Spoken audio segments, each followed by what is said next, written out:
You know that moment, right? You're out with a group, everybody pulls out their phone to get a shot of the sunset or the food, and there's that one person, just watching, actually experiencing it. It feels kind of weird, doesn't it? Well, today, we're gonna get into the psychology of that person, the social media outsider. Oh yeah, we've all been in that room. It's such a modern thing. This quote just nails it, doesn't it? The collective shock when someone just casually admits they've checked out of the whole digital town square. All of a sudden, they become this fascinating, almost mythical creature. And that really is the big question, isn't it? Is their choice just some, personal quirk, or is it a really deliberate move based on something they've figured out about happiness and focus and just living a better life? Let's dig in and find out. So let's call this person the social media outsider. Because in the world we live in, being this connected, opting out isn't just a simple preference anymore, it's a pretty radical act. And to give you some perspective on that, here's a number, 4.9 billion. That's how many people are on social media, almost 5 billion of us. When you see a number that huge, you start to get just how different the outsider's choice really is. I mean, they're consciously stepping away from the largest human gathering in the history of the world. So what's really going on here? What's the difference? It's not just about being anti-technology. When you look at the neuroscience, it's actually much, much deeper than that. It's all about our brain chemistry and what we're actually training our minds to want. And right at the center of it all is this little chemical, dopamine. See, these social media platforms are basically engineered to give us tiny little hits of it all day long. A like, a comment, a share, each one is a quick, easy rush that makes our brain go, ooh, that felt good. Do that again. It is literally designed to be addictive. And this really boils down to your motivation. Most of us on these platforms are fueled by extrinsic or external validation. You need the likes, you need the comments to feel good. The social media outsider, though, they tend to operate on intrinsic motivation. They've kind of rewired their own reward system to find satisfaction from the experience itself, not from other people's reaction to it. And this right here, this is the absolute game changer. They validate themselves. A beautiful sunset is beautiful whether 200 people like the photo or not. A great trip is great because of what you did, not because of the perfect photo album you posted. The audience just becomes irrelevant.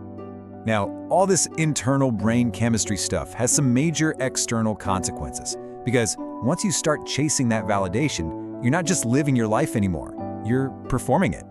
And this is the trap. It's a game you can never, ever win. Think about it. You are scrolling through hundreds of perfectly filtered, edited, and curated moments from other people's lives, while you are stuck with the messy, unedited, 24/7 reality of your own. It's a totally unfair comparison that's just always running in the background of your mind. And the research completely backs this up. There was this big study from the University of Pennsylvania that showed that even just limiting your social media time to 30 minutes a day led to a significant drop in both depression and loneliness. Now just imagine the effect of opting out entirely. Outsiders often say they have way less anxiety and are just happier because they've totally quit that comparison game. This quote just cuts right to the heart of it. Every post becomes this little audition for other people's approval. The folks who opt out have figured out that this isn't real connection, it's theater, and they've decided to just get off the stage. But beyond all the psychological benefits, there is a very real, very tangible thing that non-users get back. And it might just be the most valuable resource any of us have, time. 2.5 hours. That is the average amount of time a person spends on social media every single day. But what does that actually look like over the long haul? Over just 1 year, those hours add up to 38 full 24-hour days. Let that sink in. More than a month of your life, every single year, spent scrolling through other people's lives instead of living your own. So what happens when you get that month back? Well, you invest it. You build deeper, real-world relationships instead of trying to keep up with hundreds of surface-level ones. You actually get your attention span back. You have time for hobbies, for creating things, for just thinking. You simply get to live your life without an audience.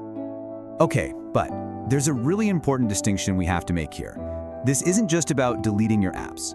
It's about why you're making that choice. The intention matters.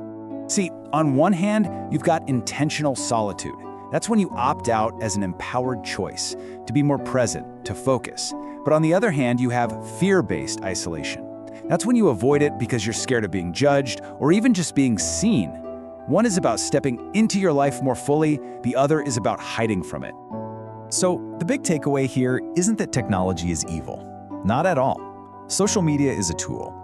The real question is about who's in control.